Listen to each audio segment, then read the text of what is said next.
What's up, guys? We're leveling up my main deck that I've used from 2018 all the way till now to level 16 and pushing up to 15,000 trophies to beat the game. I appreciate everyone using creator code SirTag, making the hyper videos like this one possible. Let's recruit some W's and assert dominance. Okay, guess who? I'm gonna guess that you're not ready for us, bro. That's all I'm gonna say. If we recruits in the back first play, it is possibly the most degenerate way of playing this deck. So I'm gonna go for Zappies instead, and then I might drop them at the bridge if our opponent attacks us. And that's exactly what we want to see, baby. If you recruits in the back and then your stuff is just like not moving very fast, 9 times out of 10, elite barbarians or something will attack your tower and you're going to feel like an idiot. So I don't like playing like that. I'd rather go Zappies and play patient until I figure out what my opponent's deck is. And if I know what their deck and strategy is, like if I've seen them before and I'm like, oh, we've played these games many times, then I might go in for my recruits in the back and know I won't get punished. But that's in a particular matchup, like, you know, Royal Giant while I have Goblin Cage in my hand. I'm like, oh, I dare you. Go in for your RG. And then they just get messed up real bad. Oh, wait, we're going to activate King Tower here. This is going to get a real sketch for our Sir. So I'm going to Fly Machine so I don't leak Elixir. And then I'm going to Electro Spirit here. So then the Firecracker dies, whiffs the Electro Spirit. And we're probably going to activate King Tower here, right? Oh, he missed the Electro Spirit and he missed the Fire on the Fly Machine.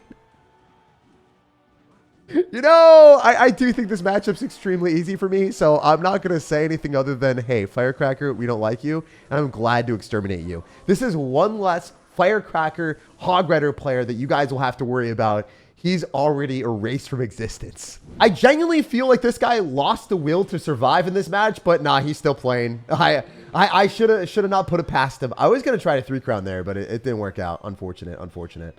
Unlucky, to be honest. I finally think we're going to break through this guy. He used Fireball on rare recruits when we defended with them, and now he's lost all will to survive. We took every crown, and this man got dissected and dominated. So, first game of the day. Maybe we can get something good in the chest. Nope, we're getting a card that I've already got maxed out. Absolutely awful wild drop luck. But maybe that's bad karma for playing rare recruits. Come on, guys. We are not cutting anything out. Every game has to be a win. I haven't lost a single game in Trophy Road yet since the season started.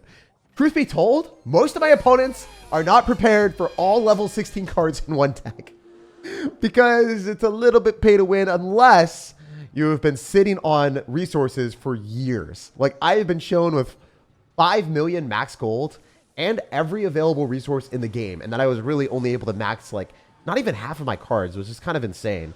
They totally scammed us on the conversion rates, I'm not gonna lie. We're going to go for rare recruits here right into the P.E.K.K.A. And I think it's better for me to go in for a Fly Machine as well.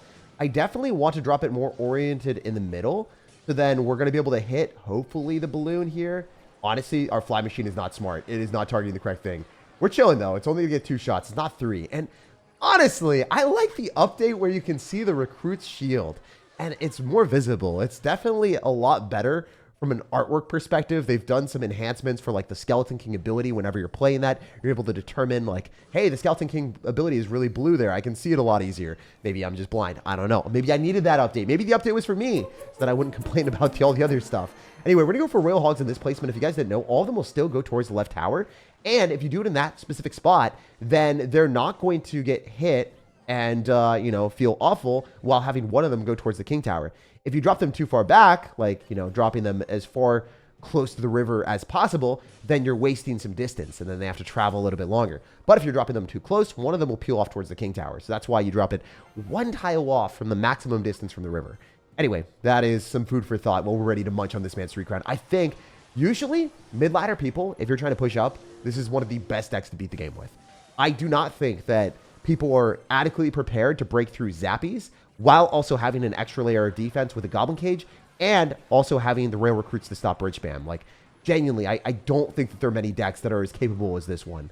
So, while we are complimenting our deck a little bit too much, we might be going in for another Royal Hogs just to bombard this bro a little bit more so then he has no opportunity and no fight left in him. We want these people to rage quit and feel absolutely mercilessly beaten down. Like, we want them to feel like they have 0 shot to win. That is the reason that we play Royal Recruits. He's going to poison, and I don't care about that. I think we just go for a Fly Machine as well, and then maybe get to pull all of his stuff to the side here, and then go for Royal Hogs because he used his Valkyrie. I genuinely think I'm in a much better spot. So we're targeting the balloon first and foremost. The Rail Hogs are on the tower. I wonder if we can just get him without losing a tower. That'd be sick. Nah, we're losing a tower. It's gone, but it doesn't matter, really. I want to 3-crown you. I want to 3-crown everyone. Let's freaking go. Matt is our doormat as we slam the door in his face. And another 2-star lucky drop. Okay, we're going to get luckier. I can sense in the next one. Okay, bro's got Pekka in the banner, and he is from the Toxic Troop clan. Or Tropic Troops. Sorry. Tropic Troops. Words are tough here, guys. You know what's tougher? Not getting bashed by a bandit, because apparently I wanted to test the resilience of my zappies. They are thick. Level 16 cards do take a hit for sure. So, not the spot that this guy was intending to be in for all intents and purposes. I might go for Royal Recruits at the bridge just to test it and feel something a little bit. I want to see what you got. You're cycling your splash damage with your Royal Ghost and your Magic Archer both out of cycle. We might literally lock onto the Magic Archer, incinerate it, and then also slap his tower for a Royal Recruit poke if we're lucky.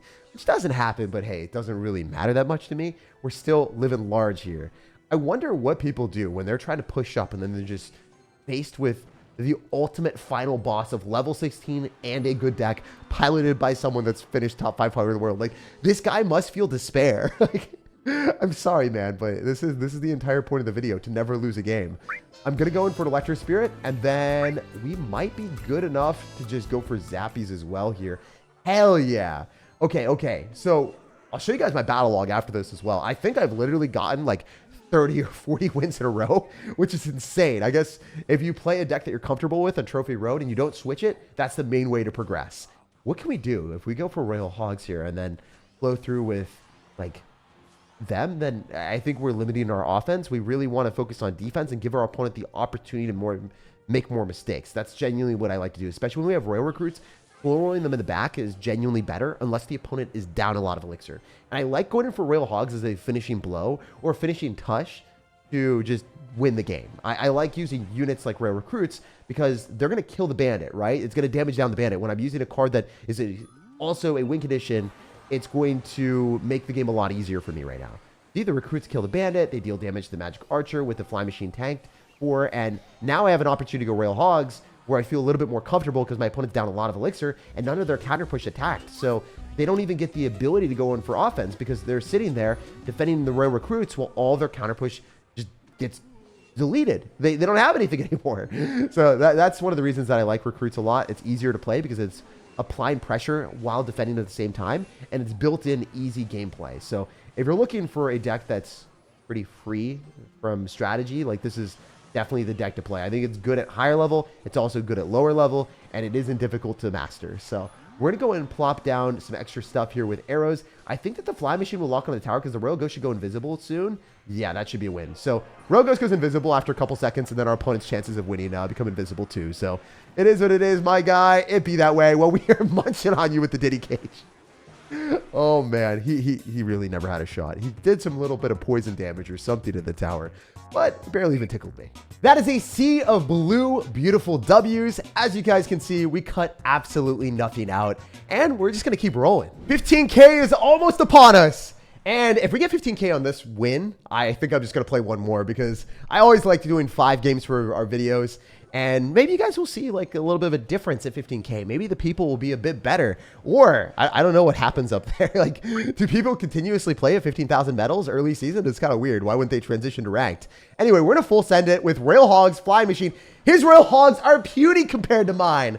Those are small time, bro. I can straight up ignore it. I have a level 16 tower and you don't. I could have went for an Electro Spirit prediction on Skeletons, but I didn't know where he was going to place it. And obviously he was good enough to drop it a little bit lower. So my Electro Spirit probably wouldn't have given us any value. I might have just chained on one skeleton and then the Fly Machine would have hit that skeleton at the exact same time. And I would have been spilling elixir, wasting my tough stuff, you know? We want to be spamming the big bad boy Electro Spirit into our opponent's skeletons or bats or whatever they might have. Anyway, I'm probably playing against another Royal Recruits deck. Wow, words are tough. Oh, wait, never mind. So I kind of felt like a wolf when I said it. Oh, but I don't want to wolf down this guy's entire defense just yet. I think if I go arrows, it's going to be a bit risky. That was dumb. I felt like I had all the power with my over-leveled stuff, but in the end, I didn't get what I needed. Okay. I can just Barbarian. I'm not going to take any damage. That's going to be a very dead queen. And he'll probably go Skeletons. I could have went for an Electric Spirit prediction or something like that, but I didn't do it. We'll go Goblin Cage here, and we will gobble up some of the piggies. Fortunately, it pulls the highest health pig, so that's nice for us. He does have Earthquake, so I guess I could have anticipated him to not have the same deck as us. Anyway, we're going to go for Royal Hogs here. And I like counter pushing with the Goblin Cage. Using that on defense is very nice. It genuinely does give me a huge advantage if I use the Goblin Cage and then it's tanked for by the pigs and it's pounding away on a P.E.K.K.A. or it's something that has a bit of a higher health. Also, the Ice Spirit's in the back, so I don't have to worry about it. It's not going to jump at the correct time. You're always scared if the Ice Spirit's tanking for the evolved skeletons and then the Ice Spirit stays alive and the Princess Tower can't kill it. And then you're like, oh, I guess I just lost the game because skeletons are surrounding and pounding me. But not in that specific spot. Anyway, we're going to go for rare recruits yet again. I really like cycling Zappies at the start because, again, it gives me the opportunity to defend both sides. And then the recruits in the back are just a little bit slower. So I prefer to play this way as well. I think we can maybe go for Rail Hogs after the deliveries showcased. And yeah, he should be able to stop this. I'm going to go for Electric Spirit prediction on skeletons if he wants to cycle them. And I don't think, yeah, he did do it. So he fell for my trap card. We made a prediction. Wow. Rare recruits allow you to make predictions? Who would have thought? Anyway, we're going to go for rare recruits at the bridge, do assert more dominance. You guys know how it is. We want to take as many towers as we can. This guy, he is getting absolutely shredded right now. He might go insane with it. He's not getting shredded in the good way. He's not going to the gym. And this is not working out for him either. This is insane. If I go Rail Hogs right now, I think he just loses the evolved skeletons. We have too many things poking him down. Brother, this is absolute obliteration in every sense of the word.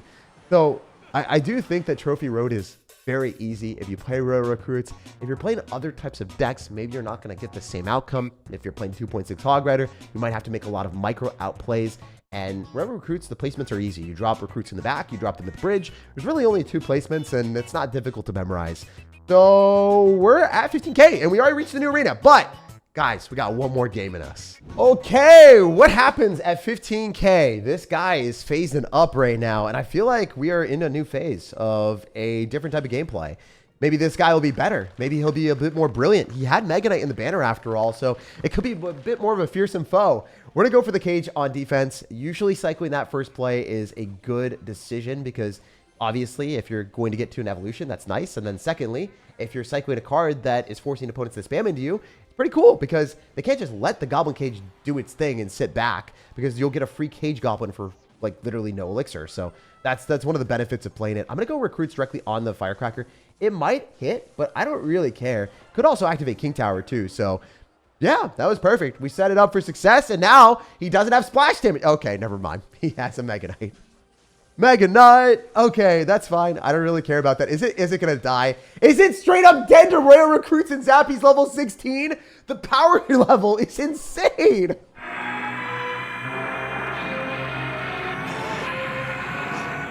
Oh my gosh. Wow. I do not understand. I don't have words for that. Mega Knight got melted. That was criminal. To crush a card that is usually making your recruits cower in fear and just not want to be cycled, it's insane. Oh, you know what? He's going to be incredulous when he sees the cage. It's just going to pull it in. Come on. No! I whiffed! Whiffed, man! I'm not a winner, guys. I'm a fat loser out here. The cage has got to go to the gym. He's got to get a little bit of a longer reach. Oh, man. I mean, I guess this game's well within reach. There's no way this Mega Knight's going to win, but I'm not going to cut to the end just yet. You guys get to see the Mega Knight get devoured by recruits. It's ASMR out here. The Mega Knight's doing its thing, but it's not able to accomplish anything. Its resistance is futile. All of his aspirations, his job title, it's relinquished. Who cares that it's an Evo Mega Knight? It's an Evo loser. Oh, another Mega Knight to get destroyed. That thing got fully surrounded too. Damn, that did not last long at all. Holy brother. Clash Royale players and Mega Knight, they never last long. GG, bro.